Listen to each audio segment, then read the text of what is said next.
Hello दोस्तों, कैसे हैं आप सब? आशा करते होंगे आप बिल्कुल ठीक हैं। आज का जो मेरा वीडियो रहेगा, इसमें हम पढ़ेंगे सक्षम बुक के रिवीजन के बारे में। जैसा कि आपको पता है कि यूपी त्रिपरस्सी मुख्य सेविका के सिलेबस में जो चीज़ें आपके सिलेबस से मैच करती हैं, हम सक्षम बुक में वही पढ़ाएंगे, वही चीज़ें आपको दोहराएंगे। ठीक है, बार बार ऐसी चीज़ों से आपका जो मन भटकाने की कोशिश करेंगे, बिल्कुल भी नहीं करना है, क्योंकि जो सिलेबस से चीज़ें मैच करती होंगी वही सक्षम बुक में हम पढ़ाएंगे। अनलीगल चीज़ें कुछ नहीं पढ़ाएंगे जो आपके सब्जेक्ट से मैच नहीं करती होंगे, सिलेबस से मैच नहीं करती होंगी।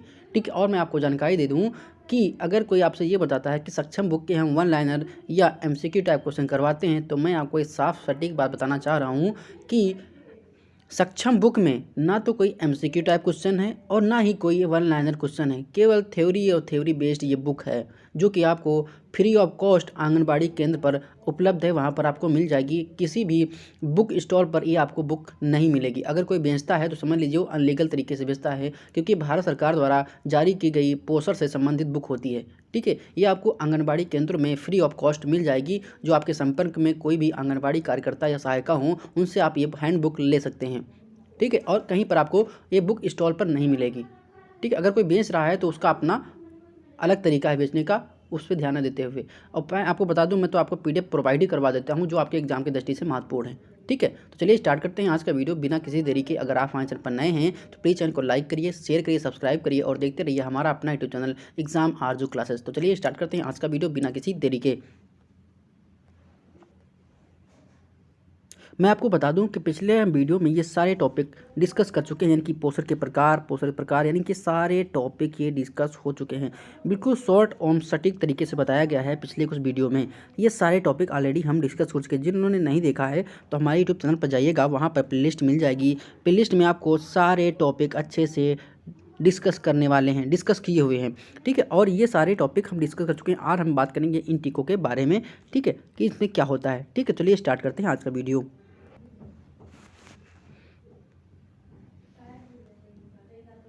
आज हम बात करेंगे कि सूक्ष्म पोषक तत्वों का संपूर्ण तथा 0 से 5 वर्ष के बीच बच्चों में एनीमिया से बचाव, यानी कि अगर बच्चा 0 से 5 वर्ष का है तो उसके शरीर में कोई भी एनीमिया ना होने पाए, बच्चा एनीमिक ना होने पाए। इस चीज़ें के बारे में डिस्कस करेंगे। और उसके सूक्ष्म पोषक तत्व, अच्छा ये आपने पढ़ा होगा कि सूक्ष्म पोषक तत्व में एक होता है माइक्रो न्यूट्रिएंट, एक होता है मैक्रो, यानी कि एक होता है बृहद पोषक, एक होता है सूक्ष्म पोषक।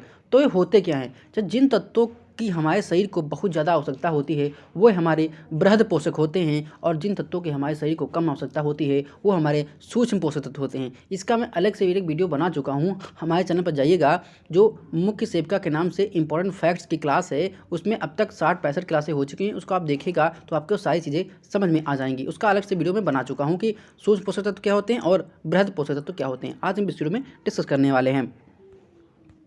बढ़ती उम्र के साथ साथ प्रमुख एवं सूक्ष्म पोषक तत्वों की आवश्यकता भी बढ़ती है। प्रायः सूक्ष्म तत्व जैसे आयरन, विटामिन, जिंक आदि की पूर्ति दैनिक आहार के दौरान नहीं हो जाती। सूक्ष्म तत्व का कम मात्रा में शारीरिक एवं मानसिक विकास हेतु विशेष रूप से महत्वपूर्ण होता है। कभी कभी जानते हो एग्जाम में ये क्वेश्चन पूछता है कि वहाँ पर 4 ऑप्शन आपको दिए होंगे और कह रहा होगा इसमें सूक्ष्म तत्व कौन से हैं कौन से नहीं हैं। तो इसमें देखियो सूक्ष्म तत्व क्या है, आयरन हो गया, विटामिन हो गया। तो कभी कभी एग्जाम में क्वेश्चन पूछता है कि सूक्ष्म पोषक तत्व कौन होते हैं, तो वहाँ पर आपको दिया होगा जिन तत्वों की हमारे शरीर को कम आवश्यकता होती है, सूक्ष्म मात्रा में आवश्यकता होती है, उसे हम सूक्ष्म पोषक तत्व कहते हैं। जैसे आयरन हो गया, विटामिन हो गया, जिंक हो गया, लोहा हो गया, ये सारे चीज़ें होती हैं। ठीक है, अब देखेंगे जैसे आयरन के अभाव में खून की कमी, सभी को पता है भाई हमारे शरीर में क्या होती है, अब आयरन की कमी होती है तो क्या होगा, खून की कमी हो जाएगी। इसलिए देखा होगा कि गर्भावस्था में जो महिलाएं होती हैं, जो हमारी माता बहनें होती हैं, उनके शरीर में क्या होता है, आयरन की गोली दी जाती है, क्योंकि क्या है, उनका शरीर में खून की कमी नहीं होनी पाए। दूसरी बात, कैल्शियम की टेबलेट दी जाती है, इसलिए क्योंकि इनके शरीर में कैल्शियम भी कमी ना होने पाए। क्योंकि गर्भावस्था में 2 चीज़ की बहुत ज़्यादा आवश्यकता होती है, एक हमारा आयरन, दूसरा हमारा होता है कैल्शियम। अब क्यों होता है, देखो आयरन से होगा तो आपके शरीर में जब आयरन की पर्याप्त मात्रा होगी तो आपके खून में ज़्यादा बनेगा, और खून में क्या होगा, अच्छे से बनेगा, और आपके शरीर में एनीमिया नहीं होनी पाएगी। दूसरी बात कैल्शियम की करेंगे, देखो गर्भावस्था में क्या होता है, जब महिला के गर्भ में बच्चा होता है, ठीक है, तो वहाँ पर उसकी हड्डियों का भी तो निर्माण होता है साहब। तो जब हड्डियाँ बनेंगी, हड्डियाँ बनती किससे हैं? कैल्शियम से। इसीलिए गर्भावस्था में माँ को कैल्शियम की डिमांड बढ़ जाती है। और कभी कभी जब कैल्शियम की डिमांड ये पूरी नहीं होती है तो एक क्वेश्चन पूछा जाता है कि गर्भावस्था में अगर महिलाओं के दांत में प्रॉब्लम होती है, यानी कि उसके क्या है, दांत टूटने लगे या दांत में भंगुरता आ जाए या दांत सड़ने लगे, तो इसका मतलब समझ जाइए कि महिला के शरीर में क्या है, कैल्शियम की कमी है। ये क्वेश्चन पूछा जाता है। ठीक है, विटामिन ए के अभाव में रतौंधी जैसे बीमारियां हो जाती हैं। इन बीमारियों से बच्चे के कुपोषण में साथ साथ पढ़ाई भी पिछड़ जाने की भी संभावना रहती है। जाहिर सी बात है, बच्चे का क्या होगा, अच्छे से पोषण नहीं होगा तो जाहिर सी बात है बच्चा क्या होगा, पढ़ाई लिखाई में पीछे हो जाएगा, उसका शारीरिक विकास नहीं होगा, ना तो मानसिक होगा ना शारीरिक होगा। ये सब चीज़ें पोषण पर निर्भर करती हैं। कार्य में ध्यान न केंद्रित करने से अन्य समस्याएं हो जाती हैं। बच्चों में कुपोषण व अन्य बीमारियों से बचाव हेतु सूक्ष्म पोषक तत्व की पूर्ति फल व सब्जियों के नियमित प्रयोग से साथ साथ होती है। सप्लीमेंट द्वारा, यानी कि सप्लीमेंट ये होता है कि हम पूरक आहार बाद में क्या ले रहे हैं। देखो अब क्या है, आयोडीन। आयोडीन शारीरिक वृद्धि व दिमाग विकास हेतु आवश्यक मिनरल है। इसका उपयोग थायराइड ग्रंथि के संचालन के लिए आवश्यक है। इसकी कमी से थायराइड घेंगा रोग जैसे बीमारी व मानसिक विकास में बाधा हो सकती है। अब मैं बताऊं कि आपको एग्जाम में क्वेश्चन कैसे देखने को मिलेगा। देखो, एक बार क्वेश्चन ये पूछा था कि अगर महिला, यही स्टेटमेंट था कि महिला अगर गर्भावस्था में है, यह कहने का मतलब है बच्चा उसके पेट में पल रहा है, तो उस दौरान अगर महिला के शरीर में आयोडीन की कमी होती तो उसका होने वाला बच्चा में क्या लक्षण दिखेगा। तो अगर महिला गर्भावस्था में है, उस दौरान उसके शरीर में अगर आयोडीन की कमी होती है तो उसका जो बच्चा पैदा होगा, उसका जो बच्चा जन्म लेगा, उसका बच्चा नाटा होगा और उसका मानसिक विकास सही से नहीं हो पाएगा। यही वहाँ पर राइट आंसर था। ठीक है, कि मानसिक विकास सही से नहीं होगा और बच्चा जो पैदा होगा वो नाटा होगा। नाटा कहना मतलब उसकी हाइट ज़्यादा नहीं बढ़ेगी। ये क्वेश्चन बनता है। तो मैं साथ साथ ये क्वेश्चन जो आपको लिखवाता हूँ, अगर आपको आता है तो बहुत अच्छा है, वेल एंड गुड। अगर आपको नहीं आता तो प्लीज़ कॉपी और पेन उठाइए और उस चीज़ों को नोट डाउन करिए। और नोट डाउन ऐसे करना है, बिल्कुल सटीक नोट डाउन करना है। ठीक है, एकदम अच्छे अच्छे नोट बनाना है। हैवी और लेंथी नोट नहीं बनाना कि ये पूरी थ्योरी लिख डाले। थ्योरी का निचोड़ लिखना है कि थ्योरी में कहना क्या चाह रहा है, वो चीज़ आपको लिखनी है। ठीक है, जब मैं से कहता हूँ कि ये क्वेश्चन पूछा जाता है तो वो क्वेश्चन इंपॉर्टेंट है, क्योंकि मैं पढ़ा चुका हूँ सारा मुख्य सेविका का सिलेबस, तो मुझे अनुभव हो चुका है कि कौन कौन से एग्जाम में क्वेश्चन पूछता है और किस टाइप के क्वेश्चन पूछता है। इसीलिए आपसे आग्रह है, अनुरोध है कि वो चीज़ें आप लिखें जो आपके एग्जाम की दृष्टि से महत्वपूर्ण हो। फालतू चीज़ें नहीं लिखना, नहीं लिखना, नहीं लिखना है। ठीक है, जिससे क्या होगा, आप हैवी लेंथ बना लेंगे, मोटे मोटे नोट्स बना लेंगे और जब पढ़ने बैठेंगे तो आपको बोरियत भी होगी। इसलिए बोरियत से बचना है और आपको एग्जाम में करेक्ट करने के लिए छोटे छोटे पॉइंट होते हैं, ये महत्वपूर्ण होते हैं, क्योंकि आपको थ्योरी नहीं लिखना है। केवल आपको एग्जाम में क्या लिखना है, एमसीक्यू टाइप क्वेश्चन का आंसर देना है। इसलिए थ्योरी मत लिखिए। ठीक है, क्योंकि शिशुओं के मस्तिष्क का सर्वाधिक विकास माँ के गर्भ में जीवन के प्रथम 2 वर्षों में होता है। इसलिए आयोडीन युक्त नमक का सेवन गर्भवती महिला, देखो वही बात आगे निकल के समय, ठीक, मैंने कहा था कि मानसिक विकास के लिए जो हमारा आयोडीन होता है बहुत ही इंपॉर्टेंट होता है। मैं आपसे कहता हूं कि अगर आपके घर में कोई नमक खा रहे हैं तो आप निश्चित कीजिए कि उस नमक में पर्याप्त मात्रा में आयोडीन है या नहीं है। आप कैसे डिसाइड करेंगे, जो अच्छी कंपनी के नमक होते हैं उसी का सेवन करिए। भाई नमक कितना महंगा होता है, 30-40 रुपये का पैकेट शायद आता है, ये कितना महंगा होगा भाई। एक महीने में अगर 1 किलो खाएंगे तो 30 से 40 रुपये में होगा। इसलिए इतना सस्ते में आप नमक नहीं खा पाएंगे तो कुछ नहीं खा पाएंगे भाई साहब।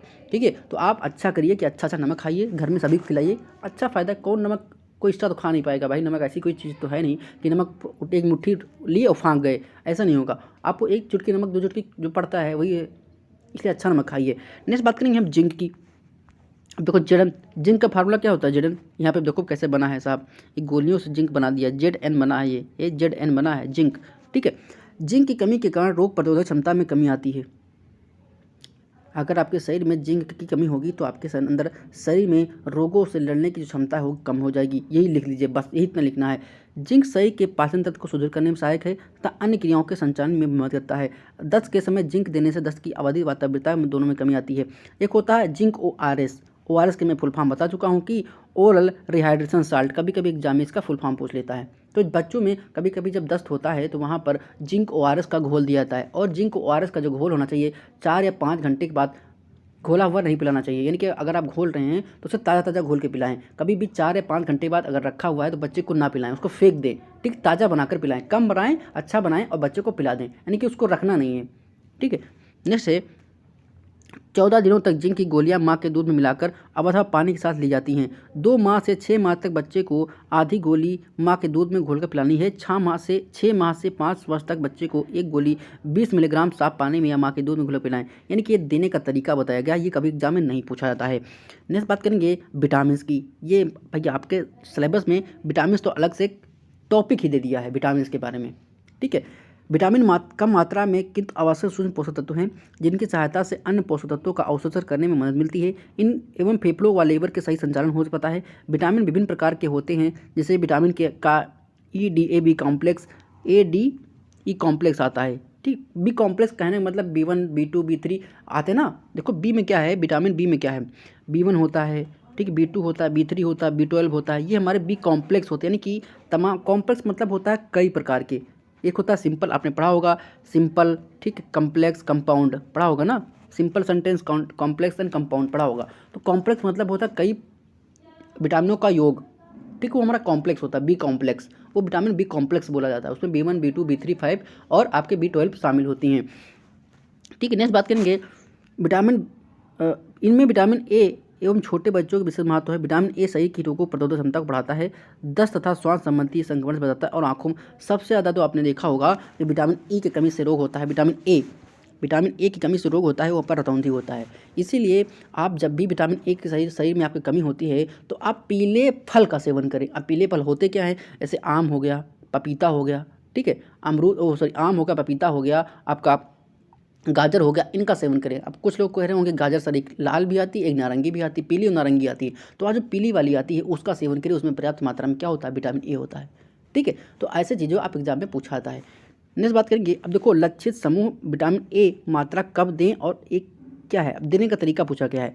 9 से अगर 12 माह का बच्चा है तो 1 लाख यूनिट अंतर्राष्ट्रीय इकाई है MR के साथ के प्रथम टीके के साथ नियमित टीकाकरण सत्र के दौरान दें, अथवा आधा चम्मच के घोल के पिला सकते हैं बच्चे को।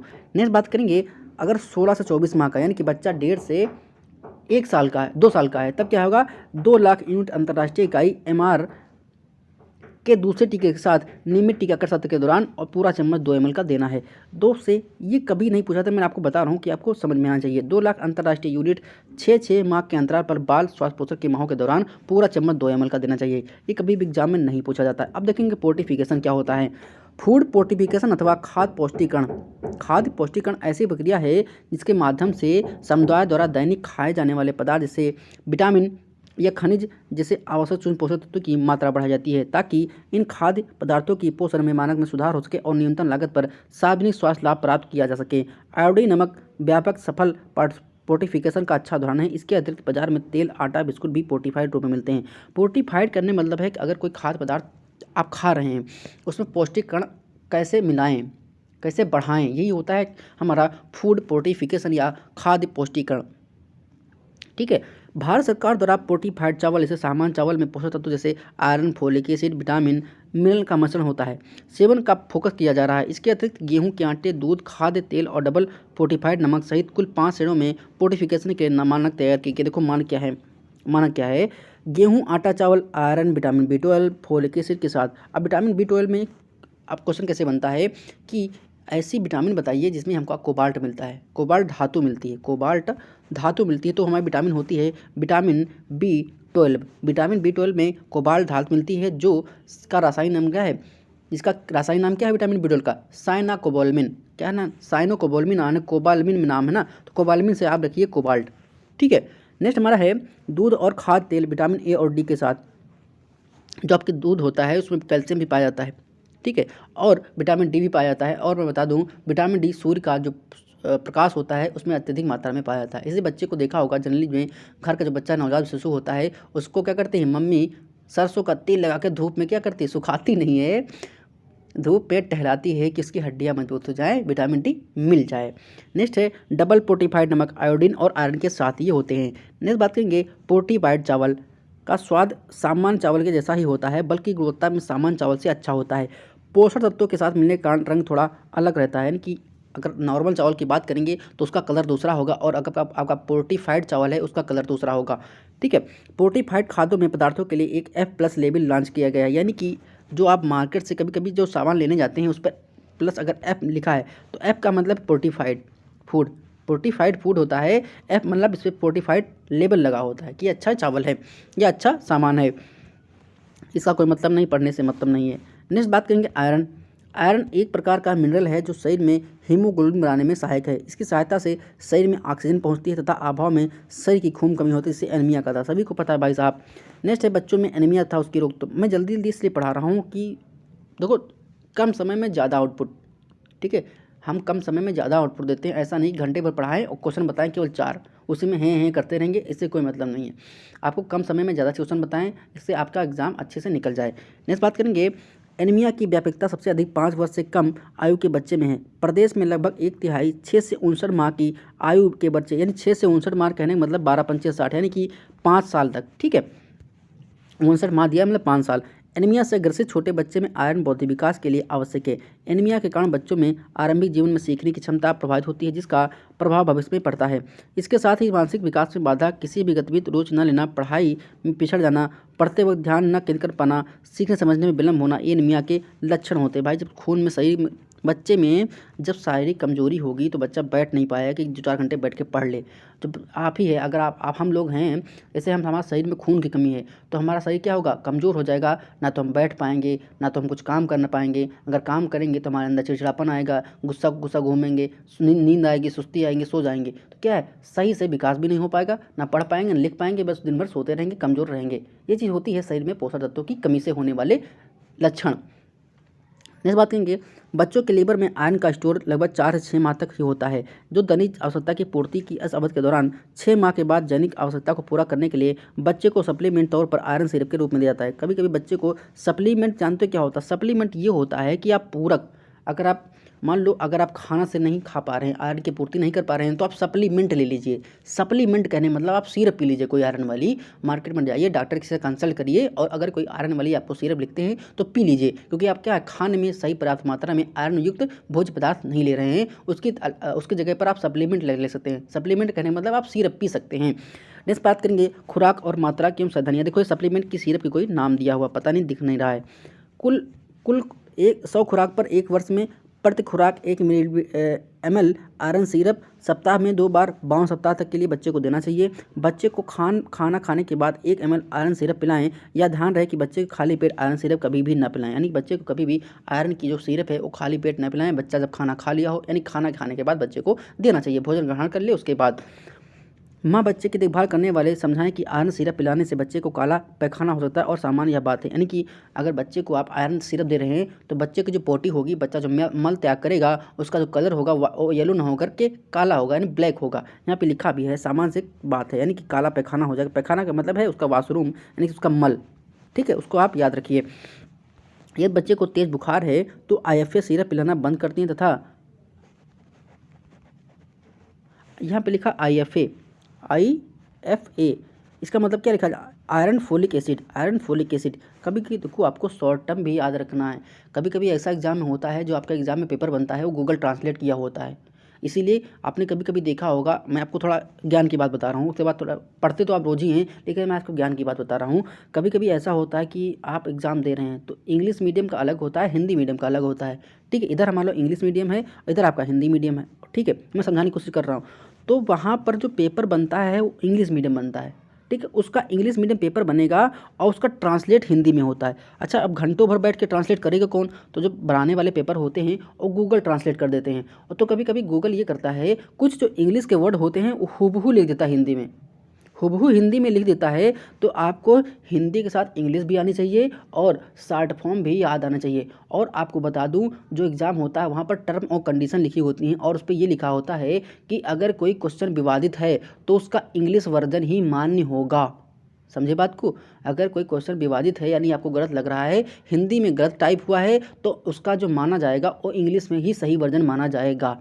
ये टर्म कंडीशन कभी कभी कहीं पेपर में लिखी होती है, इसलिए आपको हिंदी के साथ इंग्लिश भी आनी चाहिए। भाई मॉडर्न ज़माना है, बाईलिंगुअल चल रहा है, इंग्लिश बैरियर है सभी के साथ, लेकिन कोई नहीं, जो ग्रामीण क्षेत्र दूरदराज की हमारी स्टूडेंट हैं, छात्राएँ हैं, उनको इतना ज्ञान नहीं है। तो मैं उनसे सलाह देता हूँ, आप प्रैक्टिस कीजिए, क्या हर्ज है, ठीक है। प्रैक्टिस करने से, एक कहावत है कि करत करत अभ्यास जड़वत होर सुजान, ऐसे कुछ है, चौपाई है, दोहा है, जो भी है, कि अभ्यास निरंतर करते रहेंगे तो आपको वो चीज़ें रन में आना स्टार्ट हो जाएंगी। इसीलिए आपको हिंदी इंग्लिश दोनों आना चाहिए, ठीक है। आयरन की सिरप की बोतल का प्रयोग कैसे करेंगे? प्रत्येक 50 ml बोतल के डिब्बे में बोतल के साथ एक ऑटो डिस्पेंसर उपलब्ध कराया गया है। बोतल वितरित करने वाले पहले ऑडिटो डिस्पेंसर को बोतल में फिक्स करें। परिवार को बोतल डिस्पेंसर में फिक्स करने के बाद ही दें।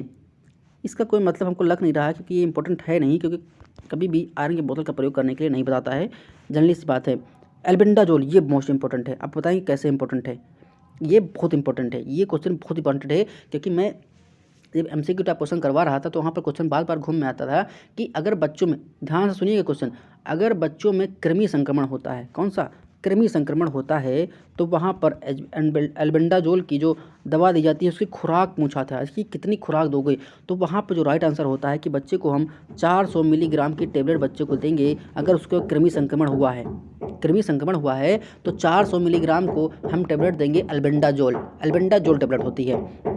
देखो क्या है, यह एक कृमिनाशक दवा है जो साल में 2 बार स्वास्थ्य विभाग की ओर से उपलब्ध कराई जाती है। 1 से 2 साल की आयु के बच्चे के लिए 200 किलोग्राम और वयस्कों के लिए 2 साल से ऊपर अगर बच्चा है तो उसे 400 मिलीग्राम। अब यहाँ पर आप लाइन खींचिए, तो यहाँ पर लिखिए 2 साल तक बच्चे और इधर लिखिए वयस्कों के लिए। 2 साल का बच्चा है उसको हम 200 मिलीग्राम की टेबलेट देंगे और बच्चा अगर बड़ा है तो उसे हम 400 मिलीग्राम की टेबलेट देंगे। बस बात फिनिश, काम खत्म, पूरी थ्योरी लिखना ही नहीं है। ठीक है, अब होता क्या है देखो, अब इसको साल में 2 बार क्यों देते हैं? यानी 6 महीने के अंतराल पर 2 बार दी जा सकती है। आप याद रखिए कि कभी कभी एग्जाम में क्वेश्चन पूछा जा रहा है कि एल्बेंडाजोल की जो खुराक है वो हमको कितनी बार देना है, तो साल में 2 बार 6 महीने के अंतराल पर। अच्छा, होता क्या है, आपने कभी कभी सोचा होगा, सुना होगा कि मेरा घर में कहते हैं कि मम्मी मेरा क्या है, वॉमिटिंग हो रही है, यानी कि हमारा जो मन है वो मितली हो रही है। आपको कुछ आवाज़ का इशू हो रहा है क्योंकि पड़ोस में एक मकान बन रहा है तो थोड़ा टूट फूट हो रही है, तो खटर पटर की आवाज़ आ रही होगी, उसको आप नेगलेक्ट करिएगा, मेरी बातों पर ध्यान दीजिएगा। ठीक है, तो कभी कभी ये क्वेश्चन पूछा जाता है, आपने देखा होगा घर में कहते हो कि सर मम्मी पापा मेरा आज उल्टी जैसा मन हो रहा है, तो कहते हैं बेटा आपके पेट में कीड़े हो गए हैं तो हम कीड़े की दवा दे देंगे, तो आपका क्या है वो उल्टी होना ना स्टार्ट जो है हो रहा है, वोमिटिंग हो रही है वो बंद हो जाएगी। अब सब क्या है, आप मम्मी कहती हैं कि शाम को ये दवा आप शाम को खाइए और कुछ मीठा खाने के बाद खाइए। ठीक है, तो अब आपको बताएं कि एल्बेंडाजोल ये होता है, जो दवा एल्बेंडाजोल नाम है, ये फार्मूला होता है। तो अगर आप मेडिकल स्टोर पर जाइए तो उससे कह दीजिए हमको बैंडी दे दीजिए, क्या बैंडी टेबलेट दीजिए, बैंडी टेबलेट में होता है एल्बेंडाजोल।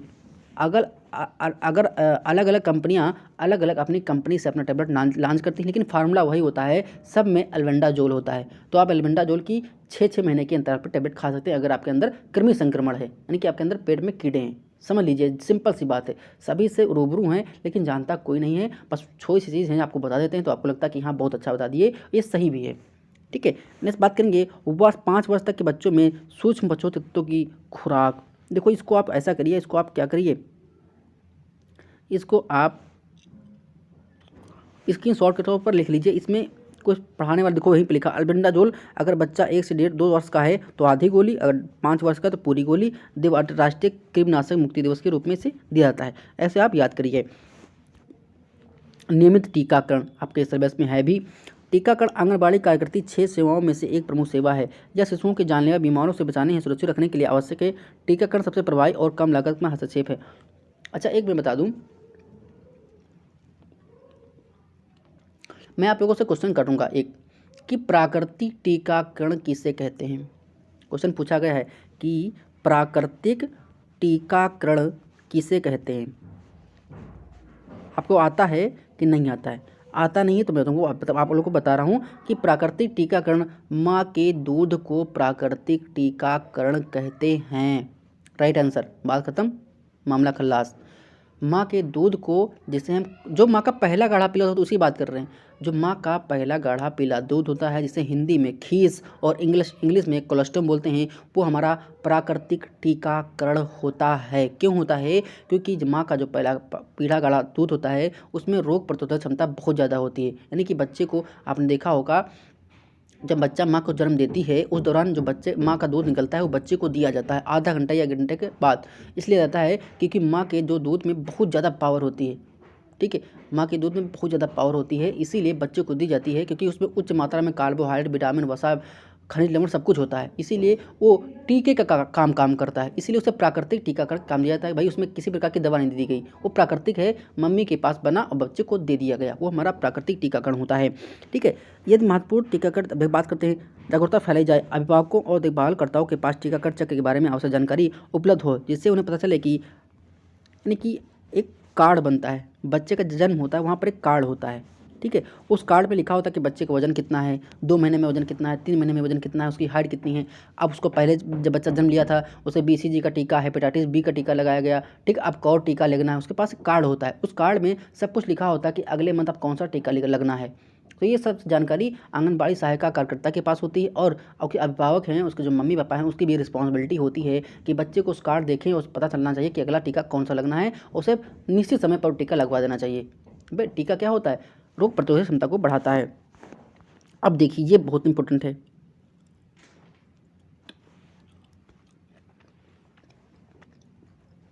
ये बहुत इंपॉर्टेंट है क्योंकि क्वेश्चन ये पढ़ लीजिए कि बच्चा जब जन्म लेता है तो उसे टीका दिया जाता है BCG का टीका और हेपेटाइटिस बी। भाई बी अब कैसे याद रखेंगे, कुछ लोग भूल जा रहे होंगे, तो मैं आपको बता दूं, जब बच्चा जन्म लिया तो बच्चा के जन्म को इंग्लिश में क्या बोलते हैं, बर्थ बोलते हैं।